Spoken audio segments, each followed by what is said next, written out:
Après, pour ce qui est de Riyad Mahrez et sa situation, pour moi, il n'y a rien d'alarmant.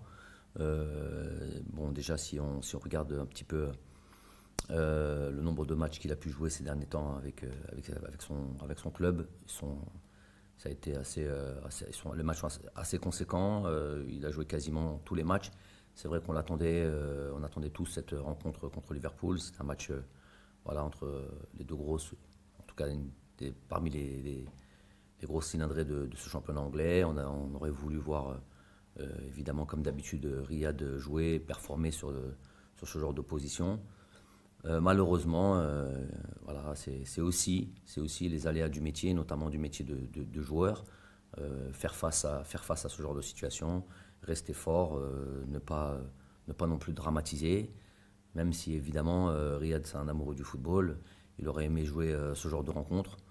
Il est déçu, on était tous déçus de ne pas le voir. Mais en même temps, voilà, il est heureux, très heureux à chaque fois de retrouver l'équipe nationale. Je sais qu'il est psychologiquement largement concentré et préoccupé par le match de demain. C'est quand même le capitaine de cette sélection et l'envie de bien faire. Et voilà. Donc il y a zéro souci. C'est un joueur qui est fort de caractère aussi, s'il en est arrivé là où il en est. Aujourd'hui, c'est qu'il sait faire face à ce genre de situation. ونتمنى له هو tous ses coéquipiers. نصح الخبراء اليابانيين باتخاذ الإجراءات التالية: サブスクライブ、ライク、コメント、フェイブレット